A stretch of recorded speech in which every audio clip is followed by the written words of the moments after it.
Hey you guys, welcome to book review number 71, Wave by Sonali, Deraniyagala, I believe.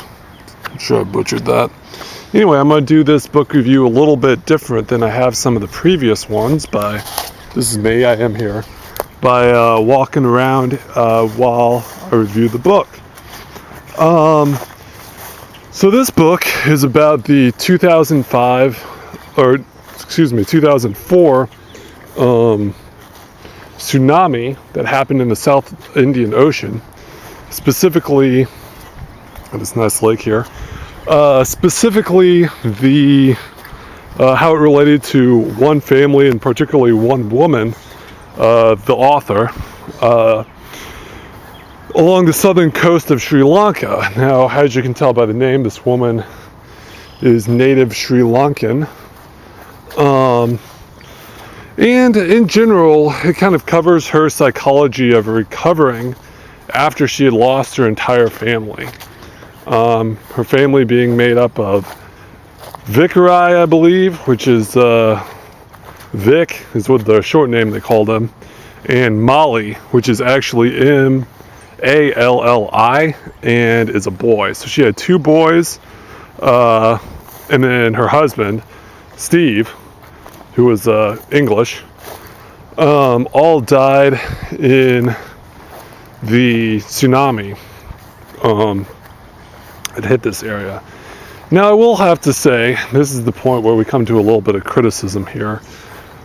This woman should be given Sonali, and I really mean this, if you can see the expression on my face, should be given full leeway in her suffering and grief. But I felt it a little bit self-centered. Well, not self-centered, but just kind of like, I don't know. Well, I'll just tell you.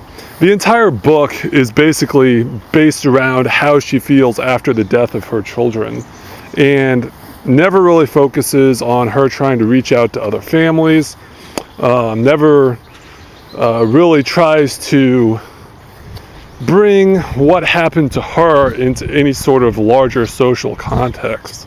Now, as I said, she should be given full leeway in her grief, but she just, it would be nice if you talked about like what the effect the wave had on the Sri Lankan community or other Sri Lankan families, and not just your own grief. I feel that's a little self-indulgent. Not that she shouldn't feel that way, or that she's particularly obliged to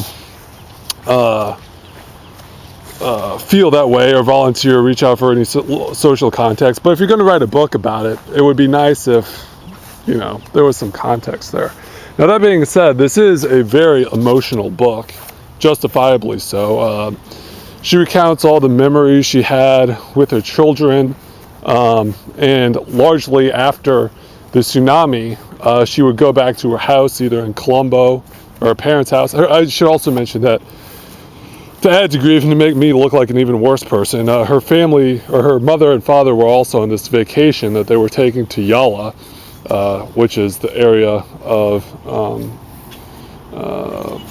southern Sri Lanka, along the Sri Lankan coast, that her family died at.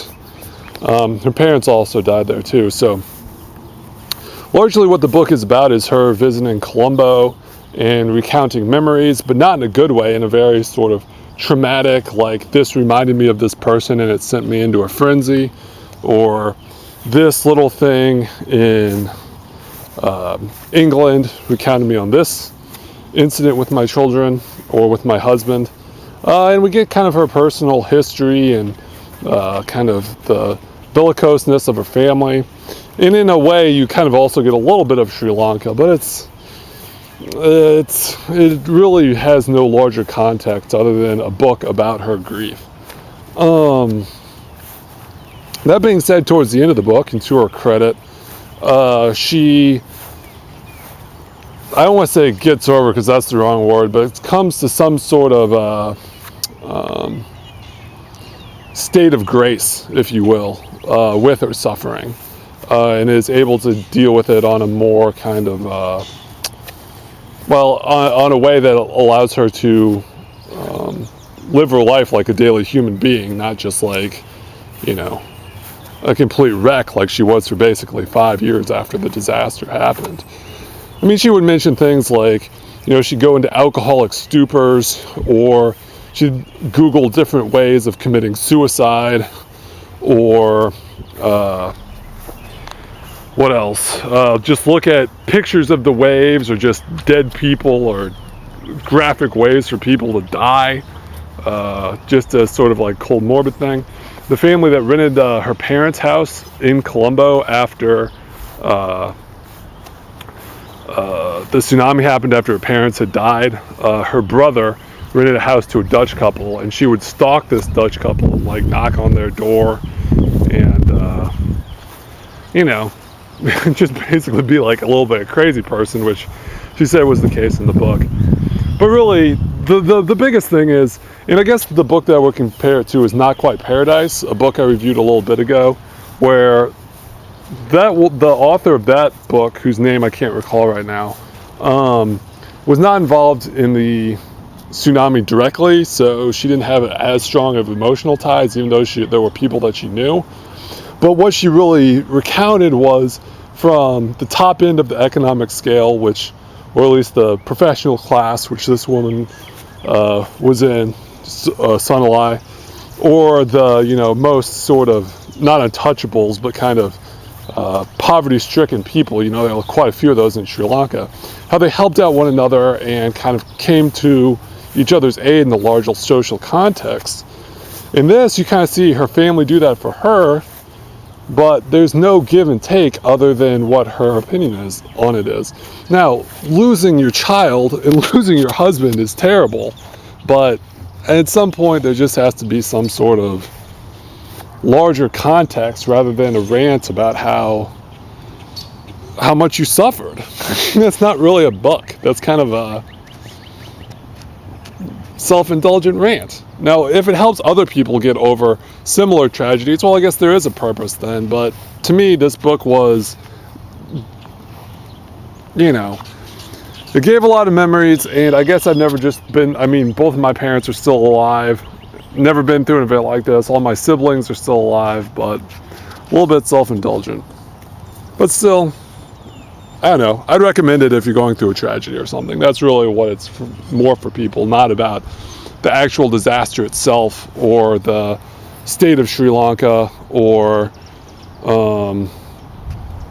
even like how like large disasters work in general. It's really the state of this family and the trauma that she goes through dealing with the death of her loved ones. Okay, well anyway, I'm gonna leave it at that. Looking out over this lake. See you guys.